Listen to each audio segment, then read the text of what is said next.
Yo, name is Man on Moon, running for counselor of my ward 23. This is a boring video, so if you don't like studying and stuff, trust me, this is a boring video. This is just me studying and stuff. Go watch more of my interesting videos like the garage band show and stuff, but let's get into it. I've been in the process of learning to learn, and this is kind of like the process, my system that I kind of put together while learning on the information, and I kind of separated it into 3 groups: pre-consumption, before you consume the information; during, while you consume the information; and after. This is kind of putting it basic. This is kind of like putting it basically. I'm not gonna lie to you. It's a bit more complicated than that, but as you can see here, priming. Goals and objective. Why am I learning this information? Why do I want to learn this? What is the goal of me getting this information? What do I want to retain from this information? What do I want to get from this book? What do I want to get from this podcast? Why am I watching this podcast? So you're priming yourself. Lay of the land. This is like something new sabri gang, a lay of the land, understanding. So basically, lay of the land would be like, if you're reading a book, read the chapters, read the first page, the last page, stuff like that. Or if you're watching a podcast, watch the bookmarks. Sometimes they put bookmarks. Okay, they're going to talk about this during 12 hours. They're going to talk about this. Read, gang, a lay of the land. Understanding. After that, during consuming.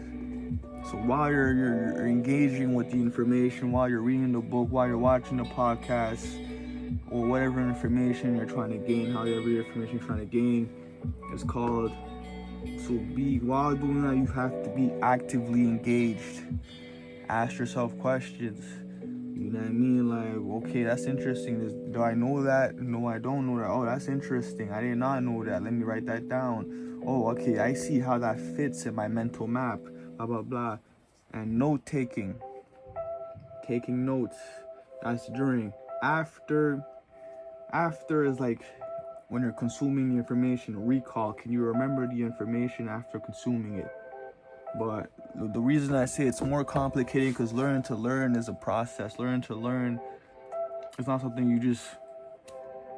you might learn something, organize it in a certain way. Like I said, this is the way I organize, this is my way of seeing how to learn. I'm learning like pre-consuming. Boom, you go pre-consuming, then you go recall. And I do like you're playing around with the information. You're organizing in different ways. You're seeing how this information fits with this other information. You're seeing how can I organize it? How can I make it more simple? So that's what I call organize. Simplifying, connecting, comparing, and grouping. I put this circle right here because this is an ongoing process. You're constantly gonna get more information, or you might look at the information in a different way. So you might simplify it. There's a bunch of things, but you might simplify it. You might connect it. You're comparing, or you might be grouping. Then you're grouping a bunch of information together. Like, you know what? I can simplify that. This is part of the same thing. Let me group it. Let me simplify it. Let me connect. You know what I'm saying? So that's basically it. So learn to learn is like 2 processes. There's memory. So memorization of the information, and mastery. Memory is like a bookshelf. That's how I like to think about it. It's like a library with a bookshelf. Sadly, if you just read books and you're just a bookshelf, you're not connecting the information. You're not connecting that book to that book, or this book to that book. So now your books are collecting dust. Mastery, like I said, is just connecting information together. How does that fit with this? How can I look at this in that way? And that creates understanding. Now let's start the video that we're watching today. The story that we're studying today is how to retain information. And let's see how it fits in my mental map. Let's see how it fits in my organization. Is it going to make me change the way I look at it? Or how does it fit? Where does it fit in the process? Does it fit in the pre? Does it fit in the consuming? Does it fit after? If it's retaining, I think it's in this. We're not going to talk about, we might not talk about mastery. So I think he's talking about pure memorization in the video. What can I say that he's talking about pure memorization? So if he's talking about retaining, the thing I think that he might be talking about is, he might talk about the machine that's made for learning, the brain. He might talk about that the brain naturally forgets stuff over time. He might talk about, okay, the brain remembers things that you care about, that you deem important. So it might have an emotional, you need to have an emotional thing, or the brain remembers things that is odd, weird in a sense. A blue giraffe, you might remember that shit than just a yellow giraffe, more. You might talk about the brain retaining, of course, the obvious stuff: sleep, proper nutrition, repetition. The brain is a machine. The brain is a muscle, so you constantly gotta work on it. It's like working out. The better you're doing that shit, the better. So you might talk about that. Let me see, Brady.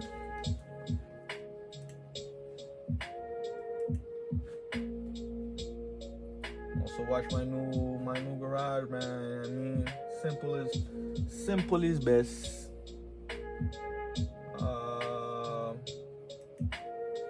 How to train yourself to have an exceptional memory. So how do you train yourself to have an exceptional memory? Like I said, I think he's just gonna talk about. So I'm just trying to prime myself because I kind of know what I'm learning. Let me see. Reason I'm kind of learning because I don't want this to be a mental masturbation. The goal is to fortify my learning system and really today have my learning system good, so I know that I'm able to read the 4 books I want to read before the year ends. I want to read the 4 books that I have deemed important for my strategic goals that I have, which is, like I said, I want to be counselor. I also want to make my first million, and of course, I want to be the best producer in the city and the best French rapper in the country. You know what I'm saying? And I'm, like I said, learn to learn. I'm constantly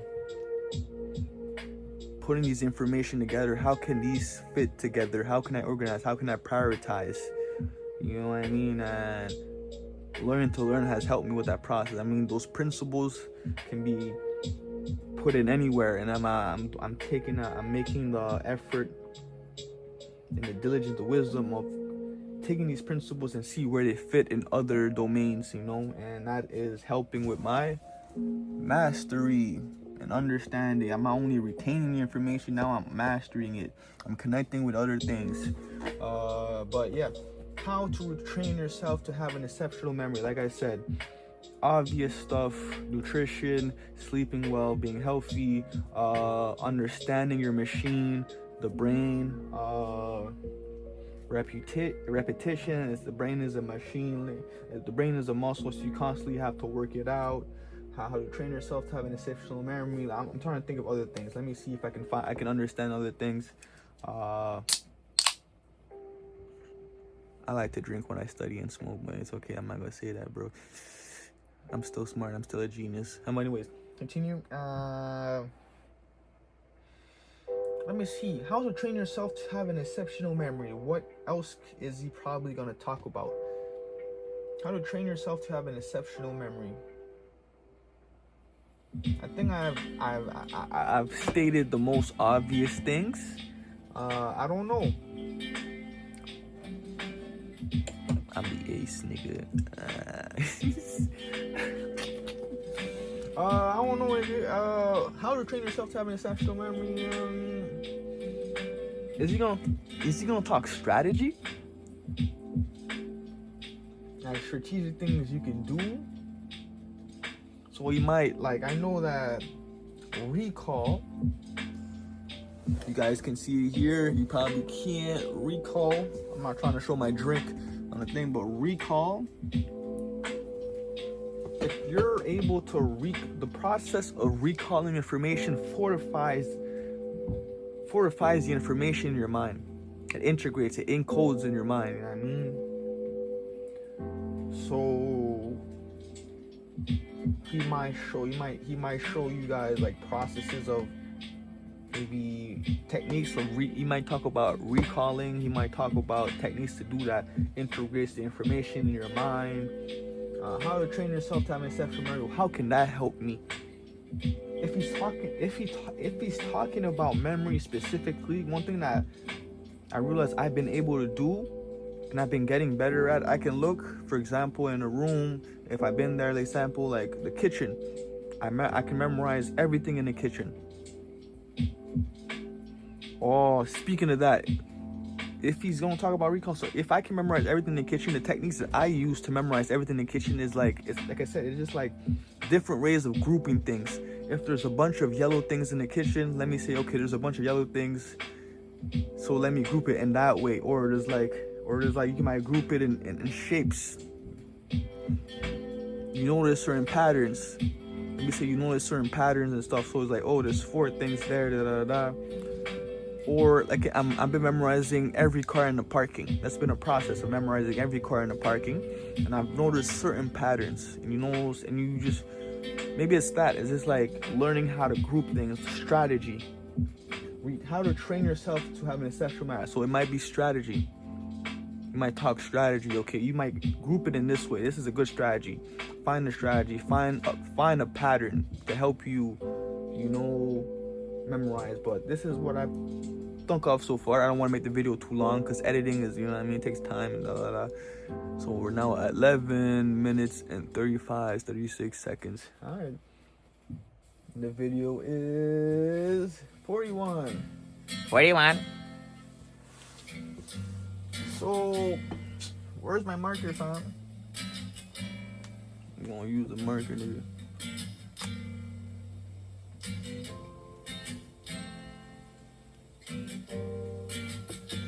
W counselor.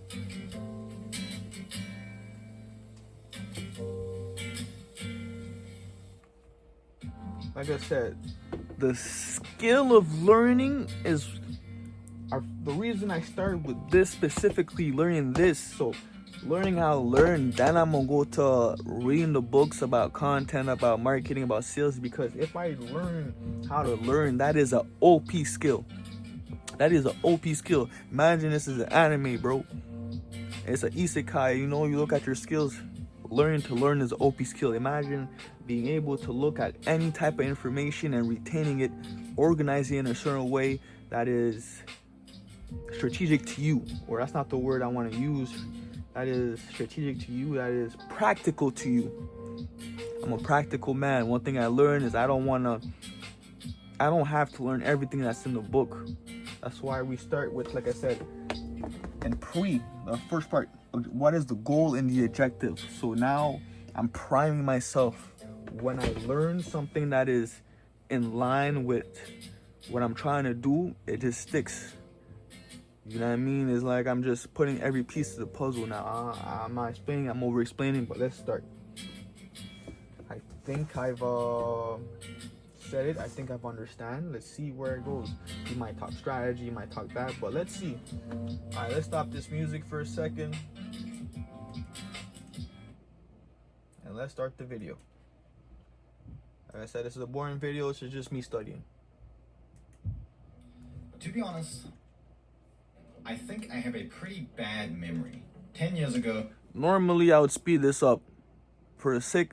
I might speed it up, nigga. I'm not gonna lie, bro. I might speed it up still. I might speed up just a little bit. Just a little bit, fine. After that, if I get too bored, I might speed it up again, bro. 1.5 speed. 1.5 25 speed, nigga. Oh, I spent every hour of every day just studying. Mostly just relearning stuff that I kept forgetting. But today, I can learn 100 pages of a dense textbook with over 90% retention. And the reason that 90% retention, nigga. That's crazy. Before is because I spent thousands of hours learning about learning.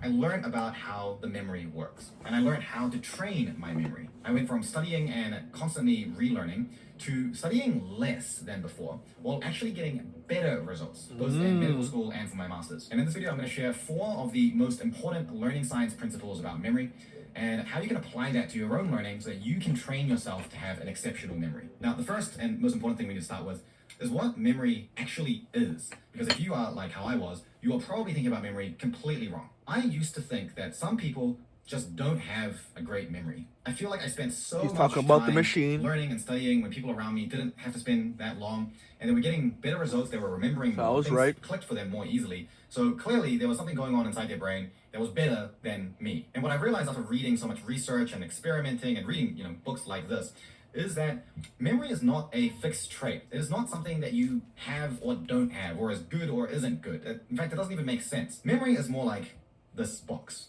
So if you imagine this cube here is a piece of information, right? You might have read something, someone said something to you, you heard it, it went into your ears, you saw it with your eyes, it went into your brain, and it became this information inside your brain. And after a while, after enough time passes, one of two things is going to happen if we make it simple. Number one, we're either going to remember it, or number two, we will forget it. And depending on what happens, we say whether we have a good or bad memory. If we forgot it, then we say, oh, we have a bad memory. If we remembered it, we say we have a good memory. But this is not the case at all. What's really happening here is that this piece of information is attributed with a level of memory. The memory is a What do you mean by that? characteristic, it's a quality, it's an attribute of the information. And the way we impart this information with the quality of good memory is through the way we construct it. We can't just read things or hear things and then just immediately know. It's passing into our brain, and our brain is actively constructing its interpretation of what you read or heard. And so the way we construct this is incredibly important.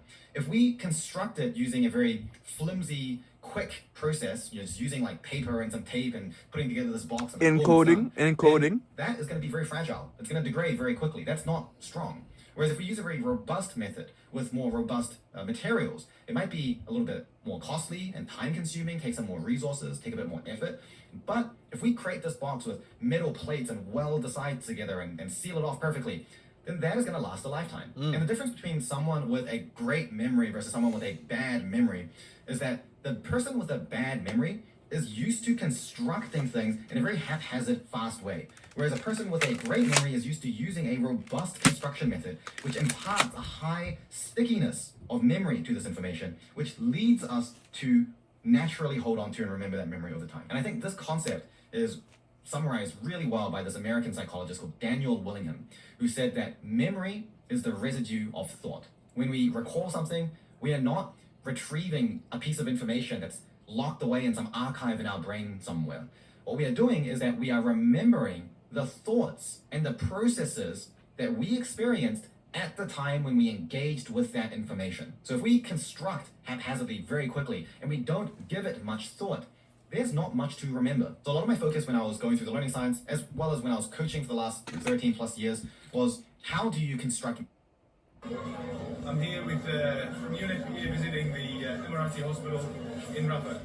Memory to be more robust. What are the principles and the methods? And this is a huge topic, like really, really huge. And so there are so many different things that influence our memory, but I'm going to distill them down to what I think are the four most universal, most applicable, that come up in the research time and time again, and also give you some tactics and examples within that to see how you can apply that to your own learning. So the first major principle and method for improving your memory is the spacing effect. Now, even if you don't know a lot about learning or learning science, you may have heard about the spacing effect. This is a very, very simple concept that basically just says that when you repeat something, you're going to remember it for longer. Anytime we have new information into our brain undergoes something called knowledge decay. And that's this line here, it's decay. What this means is that over time, the amount He's of talking knowledge, about the machine. knowledge here on the y-axis, well, our ability to recall that knowledge. The machine goes down. is not perfect. So It's in how the machine beginning, works. The first time we learn it, the time is basically at 0. We're going to remember everything, hopefully, because we literally just learned it. And then after a period of time, we're going to forget. So some studies say that after about a week, we forget about 50% of everything that we've learned. So half of what you learn, you forget about a week later. Interestingly, people overestimate that. So most people think that they will remember about Think 70 of it like or 80% food. a It's week later. expiring. Objectively test it, it usually tends to be You about have it 30 to fresh, 50%. but after a while, it's So going we to forget expire. a lot of stuff very quickly. And the idea with the spacing effect is that if we hit that same knowledge again a few days later, and then maybe a week later, and then some time again after that, each time we hit it, this decay curve starts flattening out. So instead of being so steep, it looks like this, and then looks like this, and then eventually it's so flat that we're basically never going to forget this. And so the spacing effect is a really important foundational principle to understand, because it first of all sets up the expectation that you're not going to be able to remember everything that you learn just by learning it one time. And so you should expect to need some level of repetition. Now, sometimes you get this repetition very naturally. Repetition, the mind is like a muscle, like I told you. You gotta work it out. Test yourself on this during during your work. But if not, you need to make sure that there is that time carved out to allow yourself the repetition that you need. Now, the issue here is that when you only rely on the spacing effect, or if this is the major effect that you're using to try to boost your memory, you're going to run into a lot of problems. The way you review that information makes a big difference to how much it flattens that curve. There are some methods that are very passive, that don't involve much thinking. And so it doesn't contribute much benefit. It doesn't make that memory any stickier. And so you'll need 5 or 6 or 7 or even more repetitions for it to be in your long-term memory. And then usually after that, like 2-3 months later, you'll forget it anyway. Whereas there are other methods that involve a bit more deeper thinking, where when you use this method, you only need like 1 or 2 more repetitions for it to be in your long-term memory. And so in the modern day, if you are learning a lot of stuff and you don't have much time to learn, you're going to run into the problem of being completely overwhelmed by the need for repetition. And this is basically what happened to me. I had thousands of flashcards that I built up, and I was spending hours and hours every single day just getting through these flashcards. And I was forgetting faster than my ability to review it. And so if your entire studying methodology revolves around the idea that you need to repeat something 5+ times to remember it, that's not mathematically scalable. And so while you do need to use spacing as part of a robust learning system, you should never only use spacing. So even though this is the first one that I'm covering, it's probably, I would say, the least impactful. The second one makes this much more effective. The second principle I'm going to introduce you to is the generation effect. The generation effect is this finding that's been found across decades of learning science research, which says that when you produce your own knowledge, you will remember it better than if you just read it or hear it. So actively generating knowledge is more memorable than passively receiving it. So that's a technical definition. But in practice, that's actually really confusing, because I guess what he's saying, maybe putting in your own words. It means you have to create, synthesize this new novel piece of information, some brand new idea, or you have to write some kind of research dissertation about it. But that's not the case at all. The easiest way to understand what the generation... So if I had to resume it in my own way, say it in my own way, I'm understanding is we do not see objective reality. We are perceiving reality, right? Our brain has an intuitive way of seeing reality. So what I'm saying to you, you have to put it in your own words. You have to ingrate it into your own words. This is what I'm doing right now, what I'm doing to you. I'm learning what he's saying and I'm putting it into my own words. That's the way that I intuitively understand this. I understand this is objective reality. My brain is encoding this information so it can ingrain in my brain. Because this is like my brain has a simulation of this reality. And now in my simulation, I see things a different way that you see things. And now I am integrating this information in a way that I understand the world. I hope that makes sense. Probably not. Who knows? Whatever. Let's continue. What it really means is that your brain will remember things better if it needs to do more work to get to the answer. So I'll give you some examples of what this actually means. So first of all, to summarize that, so your brain, if it does more work, equals good. So here's an example of some passive learning methods, and then I'll give you the more generative alternatives. Passive. So one example of a passive learning strategy might be just rereading your notes. So this is very passive because it doesn't involve much thinking. The generative version of that might be rewriting your notes from memory, from recall. So you can see that this is going to involve a little bit more work. Your brain is going to have to do more thinking. It takes more mental effort. Recall. And then also I said we were going to talk about recall. Listening to a recording or a lecture or a course or something. So instead of just listening, a more generative thing might be pausing every 2 or 3 minutes and then summarizing the main points of what you just heard. A common passive one here, highlighting the technique that I love to hate. Very, very passive. Instead of doing passive highlighting, a generative version of that might be turning those things you'd normally highlight, turning them into practice questions or challenges. Or another passive example might be like copying someone's notes or copying explanations or writing down what the lecturer or the instructor says. So a generative version might be to paraphrase, right? Write it down in your own words. Or maybe even think of asking really good critical questions about what you are writing notes on. So you can see there's a really clear trend here. You can do this with basically any technique. You just take one that's fairly passive and unfortunately also usually very common, and you can turn that into something that's more generative just by thinking, how do I insert my brain in there more? How do I involve my brain in thinking, figuring things out, having to recall things, piece things together to actually form this knowledge? So all of that thinking is construction, and that involves more thoughts, usually more complex and deeper thoughts. And those thoughts are usually more connected to each other, so they form a stronger network. And all of those things leave a longer and stronger residue of thought, aka stronger memory. Now, if you are trying to train yourself if what I think I'm understanding is I thought this was about to be about retaining information. This step we talk about learn to learn is 2 steps at the end. The output is you're retaining information, and there's mastery. Mastery is understanding in a sense. It's like, it's a process. Mastery is a process. It's an ongoing process. Retaining information is self-explanatory. It's like you understand the information. One plus it's like memorization. I memorize that this is blue. I memorize from memory. If I'm understanding what he's saying correctly, is that he's saying that the process of mastery will make you, a byproduct of mastery is you are going to retain the information. If you master the information, you are going to retain it. If your brain is doing the work, asking questions, hard questions that are making you think about the information in a different perspective, making you think about the information in a different way, it will lead to mastery, and that will make you retain the information. To be more generative in your learning, which you should be, one thing that you might run into is knowing when it's enough. Because you can technically just keep iterating on this. So for example, instead of just writing something from recall, maybe you test yourself first before you do the recall, and then maybe you can, instead of just recalling it linearly, maybe you teach it to someone, and then maybe after you teach it to someone, you also map it out in a mind map. And maybe you teach off of the mind map, and maybe you use the mind map to generate even more questions for yourself. And then you answer the question, then you answer each question in its own little mini mind map. It goes on forever. You can sort of make it harder and harder and harder and harder. And the rule of thumb here is just go one step beyond wherever you're comfortable with until you get the result you need. You do not need the perfect learning mechanism for every single learning situation. If you're Apparently, I don't have much memory on my phone, and so it cut.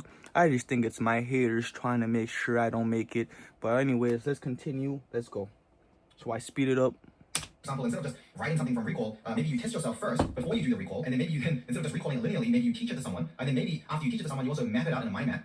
And maybe you teach off of the mind map, and maybe you use the mind map to generate even more questions for yourself. And when you answer the question, then you answer each question in its own little mini mind map. It goes on forever. You can sort of make it harder and harder and harder and harder. And the rule of thumb here is just go one step beyond wherever you're comfortable with until you get the result you need. You do not need the perfect learning mechanism for every single learning situation. If you're at a networking event and you meet someone for the first time and you just want to remember their name for the next hour, maybe instead of just listening to the name, you sort of mentally test yourself. Maybe you apply the spacing effect, you try to use that name again in conversation a few times. That could be enough to keep it in your memory for that particular purpose. On the other hand, if you are a software engineer and you're learning about a new technology that has the potential to completely disrupt your industry, and there's all sorts of implications on the projects you're working on, the problems you need to solve, you need to learn that very, very deeply. You do not want to have to go back to the reference material every 15 minutes because you keep forgetting the stuff that you're learning. In fact, you won't even be able to build real expertise because you don't even remember enough about what you've learned to build on it. You'll fall into the trap of reading a bunch of stuff and technically understanding it, but by the time you finish the book, your actual expertise hasn't increased more than the fact that you are now aware of a few concepts and interesting facts. And one of the worst things you can do when you're training yourself to have a better memory is reach way too far outside of your existing current level of habits.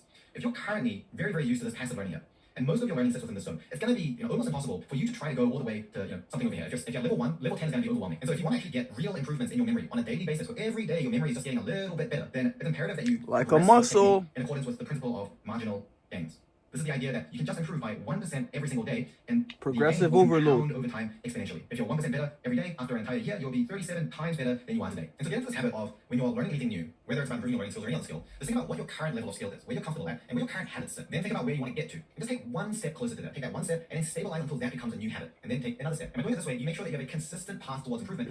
It's a muscle. It's a muscle. Benefit to your current problems and situation. If the It's skill a level process. you're learning is at the very peak. You're not just magically gonna get big muscles. You don't have to work out. Jump and jump and jump until you eventually give up. Meanwhile, the person who is just steadily, step by step, walking their way up the mountain is going to eventually reach the top. And even if they don't, they're still going to be much higher than the person who is wasting time trying to get to the top in a single jump. So here's what you should do if you want to start using single jump. You can't do that. Spacing effect. Write out your learning schedule from Monday to Sunday, and identify the times where you're going to spend time to review and space out your learning. We're going to do a little bit of that repetition. And then ask yourself how you are going to review the material. Write down the technique or the method you normally would have used. Just ask yourself, what is one step more generative than what I was planning on originally doing? And every 2 or 3 weeks, do the same thing. Look at it again. Look at the techniques you normally would have used, and you can take an additional step just by doing this very simple exercise where we pair generation with spacing. The amount of repetition that you will need will start going down. Now, on topic of repetition, as you do this, and as you try to improve the quality of your construction process, you're going to find that you struggle with a few techniques. As you try to make it more generative, it involves more mental effort, it's more challenging, and you're going to need some trial and error to get it right. And to give you context, for me to steadily improve my construction process, to go from where I was studying all the time to being able to learn 100 plus pages of a textbook with super high retention, that took me years, like several years of diligent, consistent hard work. But it shouldn't take you several years. because a lot of my time was wasted on just figuring out what was right and what was wrong. There also just weren't a lot of resources then either. I mean, like this book, which is by the way really good, it summarizes like 30 years of learning science research. This was published in 2017. By 2017, I already read that research myself and spent the thousands of hours to do that. And so the reason I'm telling you this is that if you want to save some of that time, I'm trying to get to this nigga level. Then one thing that I recommend that you check out is my free newsletter. The emails I send out every single week. Nigga, you just learn a science book and you retain 90%? That's what I'm trying to do. Retain every information that I want, whatever it is. Economics, because I'm trying to be counselor. Whatever it's economics, whatever it's leadership, whatever it's like, whatever it is, I'm trying to retain it. When you test yourself, you'll never remember things better. The part that I'll add in there to make it more effective is that Stop buying courses, but first things first. Let me build your store free today, and then testing. I'll leave a link for you to sign up for that in the description below. But on to the third principle. So that was Third? the third one. Damn, I thought we were the one. Testing effect. The testing effect is very self-explanatory. Testing It effect. says that when you test yourself, you'll never remember things better. The part that I'll add in there to make it more effective is that the way you test yourself matters a lot. Let's say I'm a senior executive of a company, and I need to make some really important, difficult decisions about the direction and strategy of this company. And in order to help me make this decision, I'm going to go and learn a little bit about these different industries. And to make sure that I remember everything that I'm learning so that I can really use it to make this decision, I'm going to test my recall on each fact through flashcards. Do you notice? Something seems a little off here. One method of testing is very isolated, very discrete, just testing of facts. You can see that my ability to regurgitate facts probably isn't going to translate that well to being able to make these complex decisions. Well, the same principle is true for all forms of testing. Whenever you learn something, you normally need to apply that information in a certain kind of context. Whether that's for an exam or for work. There are going to be multiple different levels or depths of knowledge that you need to apply that information to. And so if you're only used to testing yourself at a certain level, then you can expect that your confidence will only increase at that level. And so while doing practice questions and practice exams, if you're a student, a really effective way of testing yourself, you have to check, are these questions and exams testing me at the right level for how you apply this knowledge? And this is especially relevant if you're a professional and you're learning not just for exam, but also for your career, where a practice exam or the exam itself On how you apply this information. information. What is your goal? Why are you learning this? Are you learning for the sake of just learning? Or are you going to make something out of that? Like I said, I'm trying to be counselor. I know what the goals are. What should I learn to lead me productively for those goals? The second thing is about how you actually learn from the mistakes you make. How can I be strategic? Testing should be marked by at least two different symptoms. First thing is that it's actually level match, which is what we've just been talking about. But the second is that it finds and fills. The goal of learning is to make something, to create something like God. Who will test themselves, but they test themselves in a way that they know they're not going to get things wrong. They test the subjects they're stronger at. They ask questions that they're more familiar with. And sort of consciously or subconsciously avoid making mistakes. And I think the idea is that there's this feeling that if I make mistakes, it's an indication that I'm not going to do well in my exam. But that's the complete reverse way. Unconscious incompetence. Where am I? Why am I testing myself? I want to know where am I at in the herd. How much do I really know? Most people, when they learn something for the first time, have a lot of gaps. And so if you're testing yourself in the right way, the first time you test yourself on something that you've learned for the first time, you should find how much did I improve? And for a beginner, this can be very confrontational and conflicting. In a physical way I can explain this is okay. I've been working out. I feel stronger. What's my one rep max? How much can I weigh now? Let me test myself. Oh, I can do 45 pounds now with both sides? Ooh. Is difficult enough. Obviously, don't go overboard, but you want to I've grown. challenging scenarios that you're going to face yourself with. I say now, now I can lift 45 pounds both sides, but I'm doing 10 pounds. I'm not testing. I'm not pushing myself enough. I'm not progressively overloading. This can be very easy. It seems that when you test yourself and find a gap in your knowledge and go to just learn and fill that gap again using whatever method you might have used before with a little bit of generation applied to it, your brain is more effective at creating robust knowledge than if you had never tested yourself in the first place. So this means that you can use the exact same method to learn something, but if you learned that after finding out it was a gap because you tested yourself, for some reason your memory is just stronger. But the biggest thing we need to avoid here are the traps of recognition and overconfidence. Recognition is when you see something and you recognize what it means. So if I previously, studied from this textbook, I tested myself on something in here, and I got it wrong, and I read the answer, and I recognize the answer, and I think, yeah, that's right, that's the answer. Yes, I remember now. You don't remember now. All you do is you recognize that that is the correct answer. So if the answer being completely wrong, you might have recognized that that answer doesn't make sense. It doesn't mean that you can actually generate that answer from scratch by yourself. And so the gap between our ability to recognize something and actually recall something is huge. We can recognize the Mona Lisa as a painting when we look at it. It doesn't mean that we can actually reproduce the Mona Lisa from memory. So to avoid recognition, what you have to do is when you test yourself and get something wrong, and then you check the answer, don't judge your level of confidence based on whether that answer makes sense to you or not. Ask yourself, why, if it makes sense, was I not able to get it right? And regardless of what you find, make sure you test yourself on that again. Not in exactly the same way, but through some kind of variation. Testing the same part of the knowledge and then see, do you get it right or wrong? So that's recognition. So we want to make sure that we avoid recognition. The second thing we want to avoid is this overconfidence. And what I'm referring to here is very specifically when you test yourself on something and you are not confident about the answer that you've given, but then you check the answer and then you become confident because you got it right. That is the incorrect judgment to make. If you felt unconfident when you were giving an answer, it means that there's a gap. If there was no gap, you would have felt confident giving the answer. All it means is that either you were lucky with the answer or you were lucky in the way that it was tested when you were asked that question and you just so happened with the knowledge you had to be able to put it together in the right way.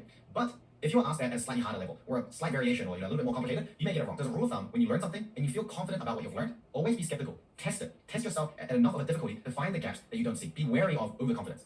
But if you are underconfident about something, believe it. Assume that there truly is a gap there, and don't convince yourself to be confident of that. So that's the point about avoiding overconfidence. So these are the nuances about testing. It's not about just the test yourself. Unconscious competence. And then when you get feedback from Little Moses says that a lot. If you watch Little Moses videos, like the levels of stuff, pyramid, unconscious, competent, competent, different questions. And after I told them about these nuances, they slowed that right down. So each session, instead of doing 50, they're only doing 5 to 10. So even though they were actually doing less questions, they started getting more benefit from each study session because the quality of learning they're extracting per question is so much higher.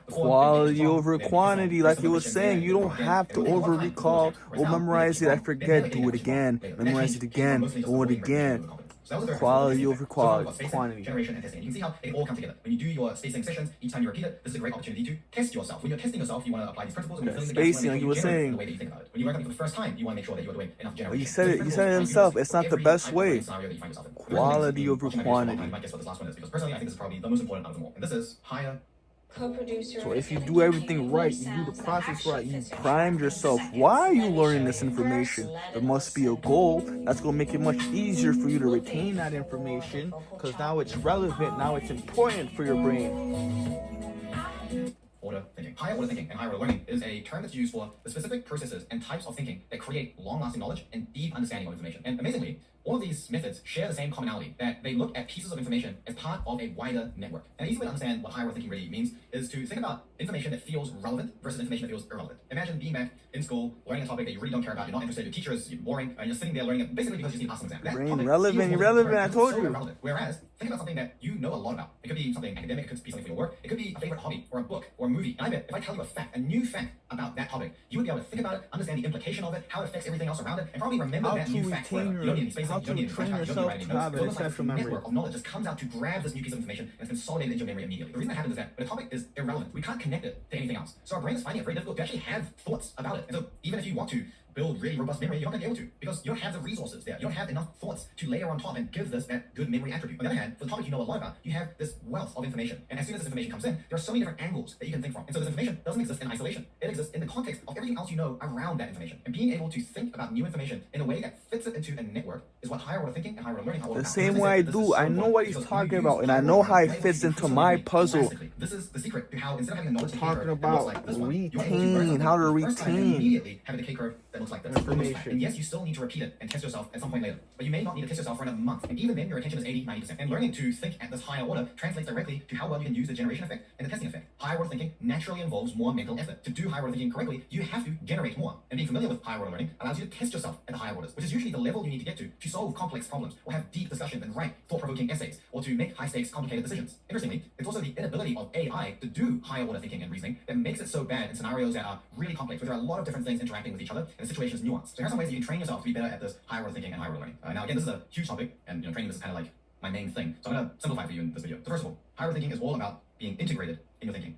Thinking about the big picture, creating a network of information rather than, so this is what you want to do, and what you don't want to do is you don't want to be isolated. You don't want to think about things fact by fact or concept by concept. Organize, simplify, connecting, comparing, grouping. How does it fit in the bigger picture? I'm trying to be W counselor. I'm trying to want to make $1 million. I'm trying to boom boom.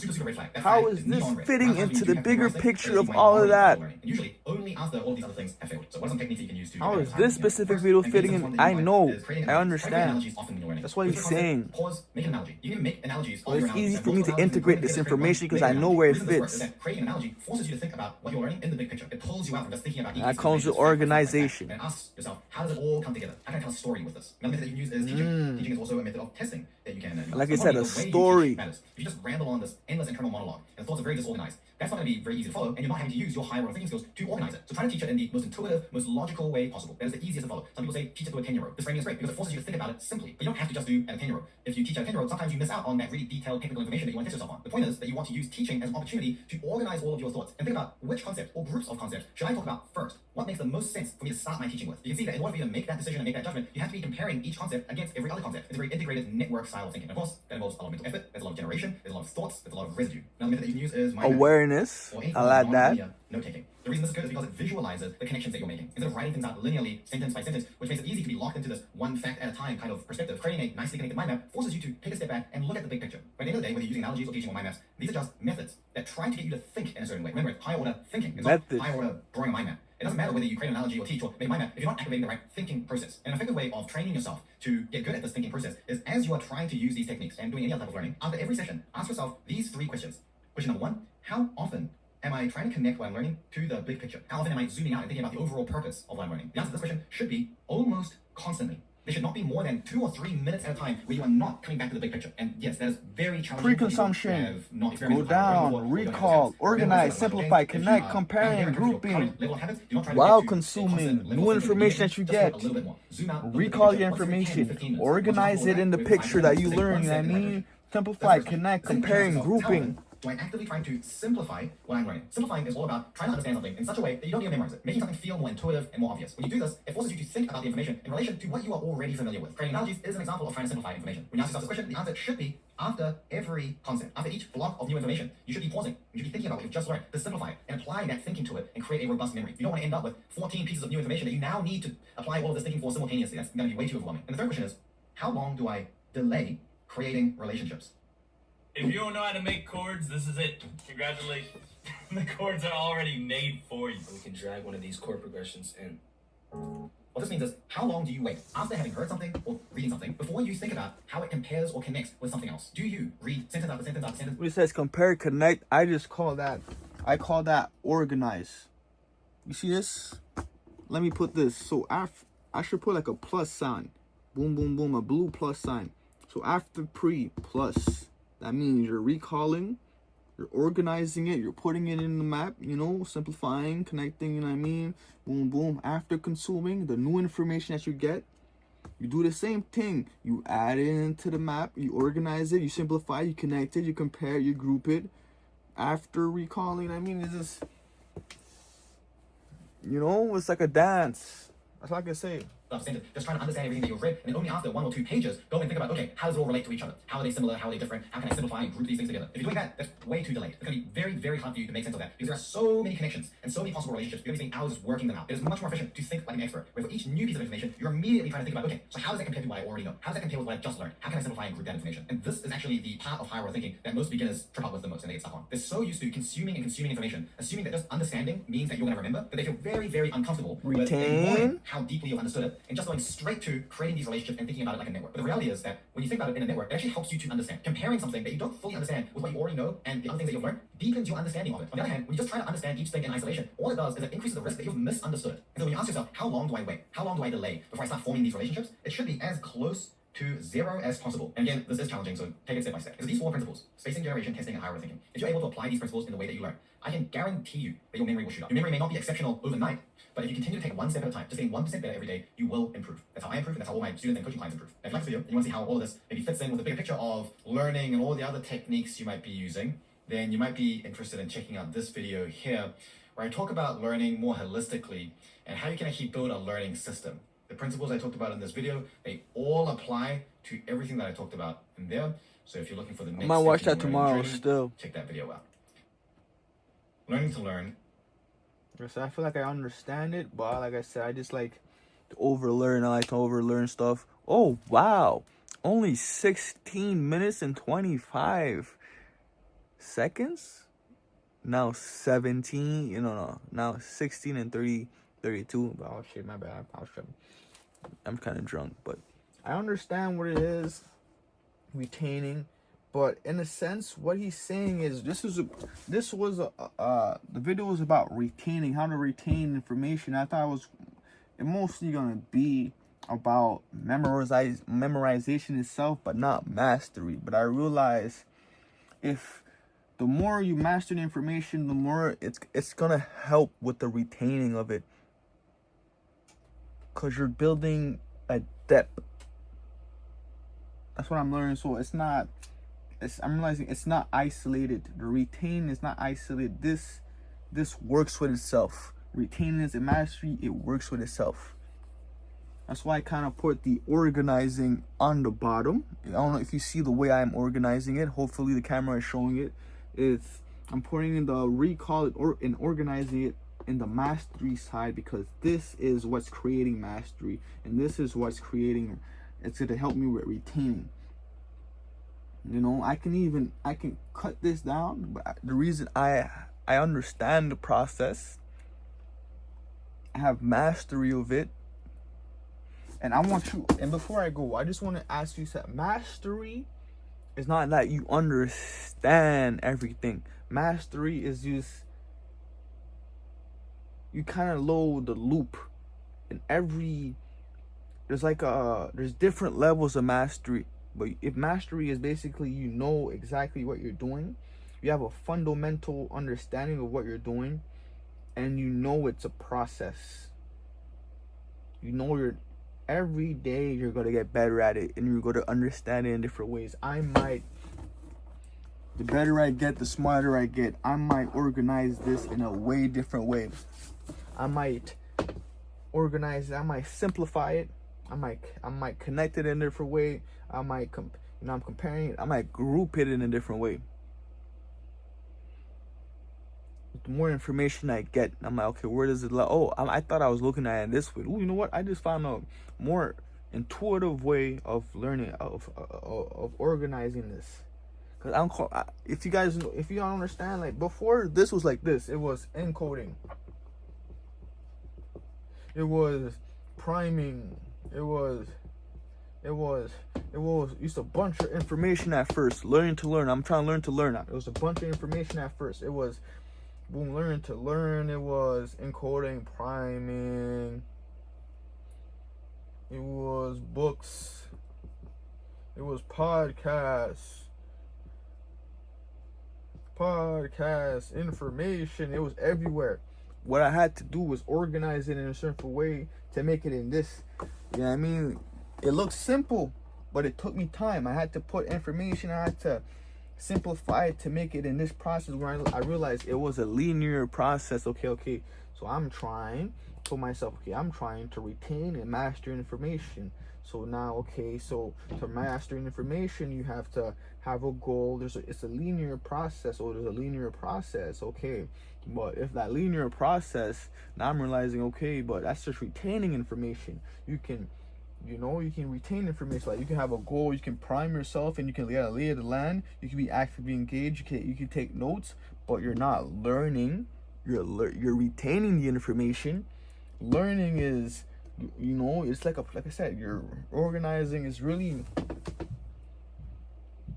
I realize that's just life. The more you are organized in your head in life, the more you'll understand this process intuitively. That's the best way I can put it to you. It's like the more creative you are, the more it's just real life. Like I said, I told you, I can go in the kitchen and I can memorize everything in the kitchen, and I do. I can close my eyes right now and I can tell you what's in the kitchen. Now I memorize it, but now the more I get better at it, I'm like, okay, wow, I didn't see the kitchen in that way. I didn't realize there's a lot of yellow things. I can group it in that way. I can group it in this. There's different ways. There's different perspective of looking at the kitchen. You can take like there's like different ways of just different ways of looking at the kitchen to make you memorize it more easily. It's like you're organizing, you're simplifying, you're comparing. You're like, okay, now I'm comparing, blah, blah, blah. But yeah, I'm gonna end it with this. Thank you for watching the video. This was my learning process, my studying.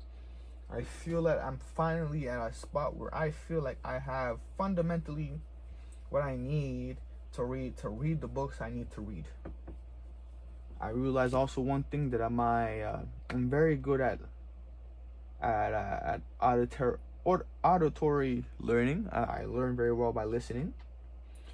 Reading a book, nigga, that takes a lot of brain memory on me. I gotta read that shit, bro. I read like a 30-year-old, bro. Nigga. I'm not gonna lie to you, bro. I read slow. I don't want to put my fingers, but there's an audio book. I can speak. You see, I can speed it up. I can learn. Just trying to learn intuitively what are you best at. But if I finally, I think I have a process that I'm comfortable using to retain information. We are, like I said, I'm going for counselor. So one thing I have to know is I realize I am the product. So now I have to learn to sell myself. I have to learn to market myself. And that goes with entrepreneur. I'm comparing it to entrepreneurship. I'm connecting it, the principles of entrepreneurship. Like, these are the principles I have to learn.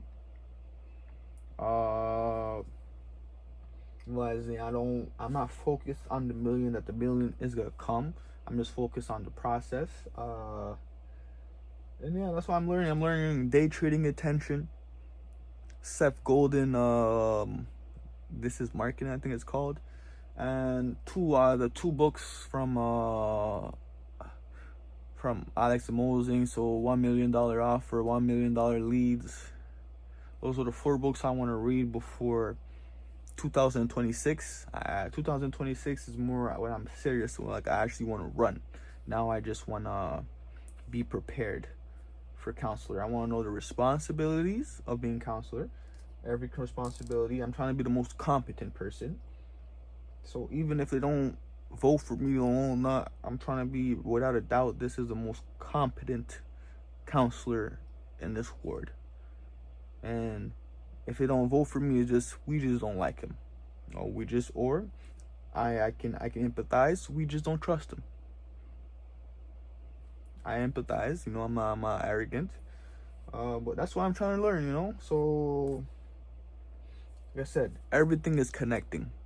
Like Gary Vee said, bro, it's not or, it's and. Let me do this and.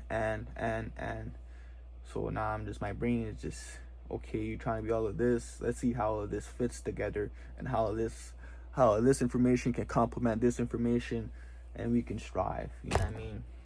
And yeah, like I said, I'm very shy. Not shy, but I have anxiety because this is not the most engaging content. I can make this more engaging maybe in a sense, but this is just the way I can do it. Like I said, step by step. Not like I said, you can't just learn in one leap. It's a process, and that's one thing you have to learn. And sometimes you're too in a rush. For me personally, I'm talking about me personally. Sometimes I'm too in a rush. I'm realizing like this is life. This is real life. Everything applies. Like if you want to work out, get stronger, there's no secret trips they can tell you boom boom boom. But really, it's just working out every day. It's eating more calories than it's self-sufficient. I think there's no shortcuts. It's really that easy. Once you get into a reality that okay, you have to put in the work, that there ain't no shortcuts. You ain't just magically, of course, like you might be intuitively. For me, I'm blessed. I intuitively learn how to learn. But now I'm saying how. Now my question is, how intuitive am I? Is there some steps in my process I can do better? Is there some steps in my process that are limiting me? I mean, these are questions to ask myself. But like I said, we are like, with time we're gonna get there. That's why I realized, bro, when I get more money, when I have more resources, I think I don't have to do everything myself. Now I can kind of allocate. Just like business, I can allocate. I'm in my 0 to 1 million phase, so I don't have any employees. I don't have to allocate my responsibilities. I don't have to allocate everything. So yeah, hopefully that made sense. Hopefully I'm not just rambling. I'm just saying what's on my mind. And yeah, thank you for watching the video. Y'all be safe. It's 26 minutes. I'm not trying to make it more longer than you guys. Hopefully you guys enjoy this. And follow me if you trying to see my process. I'm really trying to process. Hopefully we learn together, bro. Like we're getting smart together, we're getting more competent together. Like I said, we need more competent leaders in this country. We need the real leaders not to stand up. It doesn't matter from what race you come from, doesn't matter from what background you come from, doesn't matter if you don't think you're a leader, but if you do have the attributes of a leader, you have to step up. Like, nigga, you need to shut the fuck up. I mean, stop being so fucking humble. I'm saying this because we need you. Stop being fucking humble.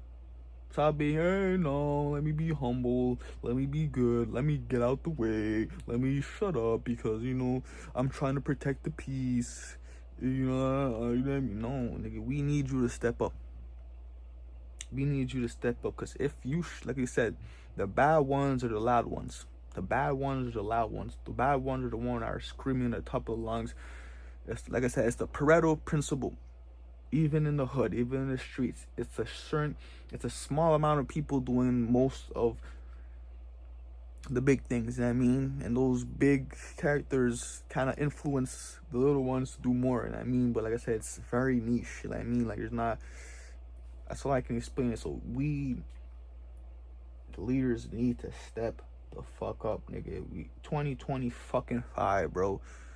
We have evolved technology wise, but we have not evolved mentally as humans. We have not evolved society as humans, understanding certain things as humans, just character wise as humans. We have not evolved. I feel like we're the same people we were in Jesus days. And if Jesus came right now, we would have killed him again. I 100% believe that to my heart of heart. So now it's about how do we protect our leaders? How do we make sure that we strive, like really strive as a society where we're just like, what the fuck? I'm just glad to be alive during this time. We just have like, damn, I'm glad to be alive during this time. And if I want to take it a step further, is like, how do we, like I said, tough generations make like good leaders, weak generations make weak leaders, you know what I mean? Like soft generations make weak leaders. So how do we make every generation a tough? Like we make them all tough. It's not like I'm trying to get rid of the loops, because I'm realizing these loops been here since I'm like, why are we keep in these loops?